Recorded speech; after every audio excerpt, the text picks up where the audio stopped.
And what's up, everybody? I'm back with another video game review, and this is of Jurassic Park. And I can already hear you. We went through this with Shrek 2 and Finding Nemo. No, this is not a Jurassic Park movie review. I have done a Jurassic Park movie review. It's one of the I think it was one of the first movie reviews I did. Go check out the playlist on the channel, and you'll be able to find my thoughts about it there. This is of the NES game Jurassic Park. And yes, you might be wondering, Jurassic Park, the movie, was released in 1993. But that was 2 years after the Super Nintendo came out. Why wouldn't they just put this on a Super Nintendo? And I think they made it based off the book. The book was released in 1989, a year before, 2 years before the Super Nintendo came out. So that would make more sense. Though I don't exactly know the year it was released. It'll be in the title. But I'm assuming it's based off of the book. I guess they could have still released it on the NES, but why not release it on the SNES instead? And maybe, I don't know. It's just weird. But yeah, this game is not very well highly regarded. So, yeah. But we picked it up for a pretty good price. And also, I'm a big Jurassic Park fan, so I wanted to give it a shot. So let's jump into it. First off, the opening graphics are super good. For an NES game, they are really, really good. And the music in the beginning of the game, throughout the game, is really good too. I really liked and no, it's not because it's Jurassic Park music. In fact, it's not really what you think of when you think of Jurassic Park music, because again, I don't think the movie was out at that point. They didn't really have much to go off of, so they were kind of coming up with their own stuff. The music, just in general, is nice to listen to. So that was really good. Gave me a nice, good taste of what was to be at the start of this game. This game, though, does feel like an arcade port. Because there's the thing with the high scores. There's the really stiff controls, which I'll get to in a little bit.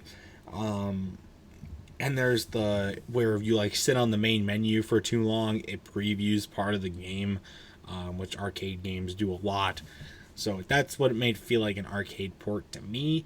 I don't know exactly if it is an arcade port. It could have well been. I mean, there's a lot of arcade games that came out in the 80s or the 70s, early 80s really, that were then ported over to the NES when that came out. So it wouldn't be too big of a surprise, though. I don't think it is, because I've never...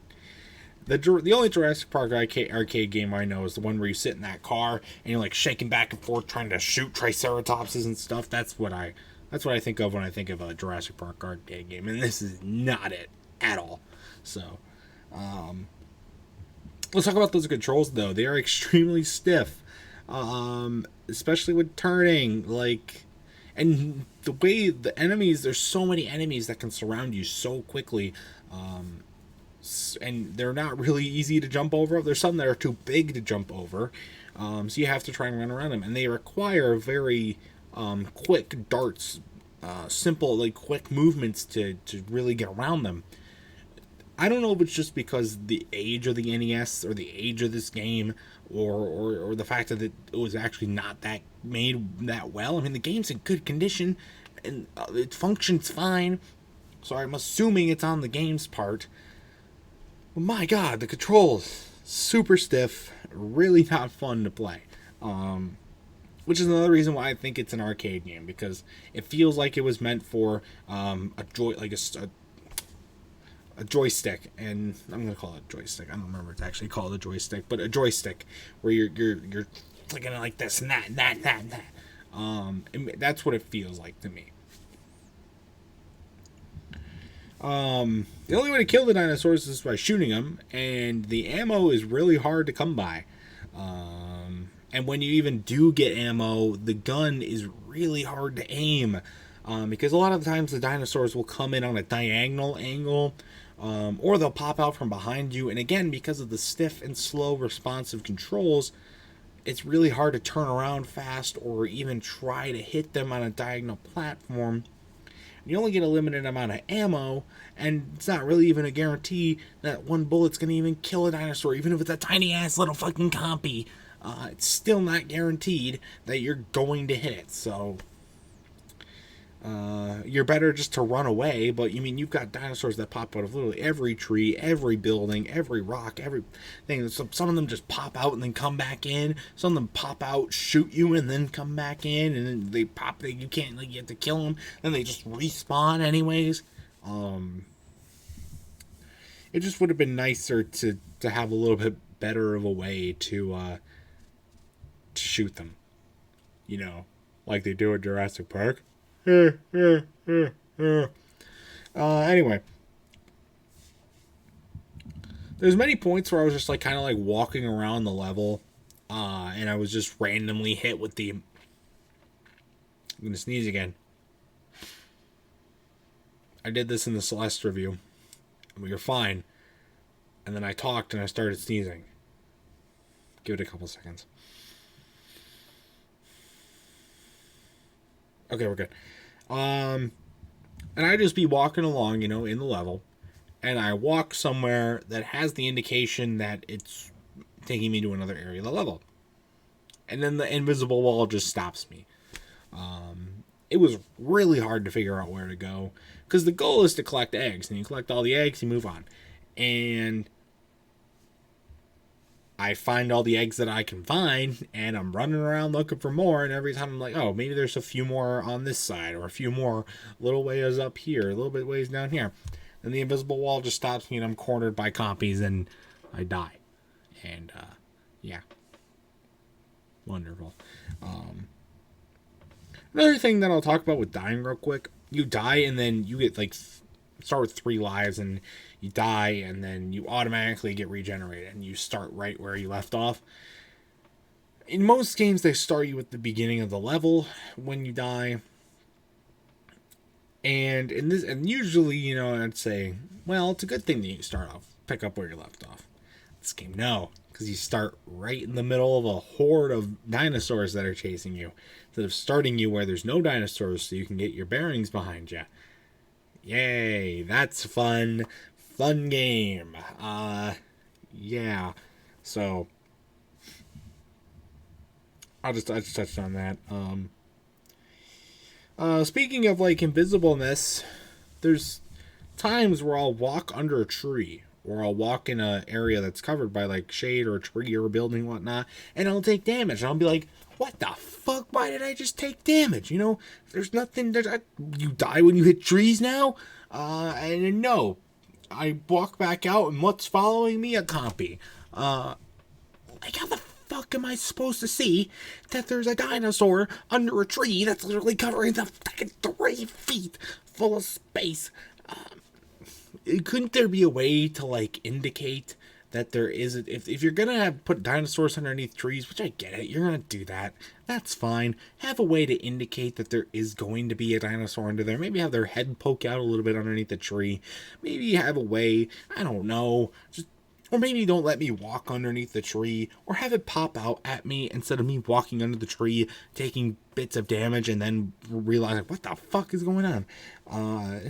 That'd be nice. That'd be really good. You could do that. Thank you.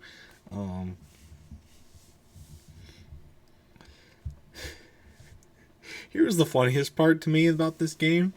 They blatantly stole stuff from Mario. 2 things, in fact, at least that I could point out. Probably was more. But they stole the pipe noise from Mario. They don't even use it for when you go into a pipe. They just use it when you select something. So that's funny. And then they also steal the item boxes. I mean, I'm looking at these item boxes. First off, why does this game need item boxes? Okay, can't we just be picking up ammo and maybe shooting animals, or maybe not? Can we just do that? Why does this game need fucking item boxes? Couldn't the stuff that we get in the item boxes, maybe like a rope or something, can you just find that on the ground along with the ammo? Or not? I digress. That's not a part that infuriates me, but the item boxes look exactly like the item boxes from Mario. It's not even close to an attempt being made to change these. You couldn't have done that game. You couldn't. And then really, and I don't know if it's because it was based off the book or like it came out before the movie did. It just really didn't feel like Jurassic Park at all to me. I've read the book. I've seen the movie. All of them, in fact. I've seen the movie many times. Read the book. It really just did not feel like Jurassic Park to me. So yeah. Sorry for my yawn. I was bored as fuck playing this game. No. Regardless, though, I mean, it had some good aspects, not some others. So my final score for Jurassic Park for the NES, I'm going to have to give it a good 6 out of 10. There's a lot of functionality issues that I think could have been fixed about this game, and they just ignored them. And, yeah, there's just still... You could tell it's still like a port of a movie, you know. What do you expect? So, if you've ever played this game, though, I'd love to know your thoughts about it in the comment section down below. And is it supposed to be based off the book or the movie? I'd love to know your thoughts about that as well in the comment section down below. And that's going to do it for this game review, and that's going to do it for this video. So, stay tuned for other much more amazing content. Plenty more video game reviews coming out to you guys in the future. And until next time, I will see you guys later. Goodbye.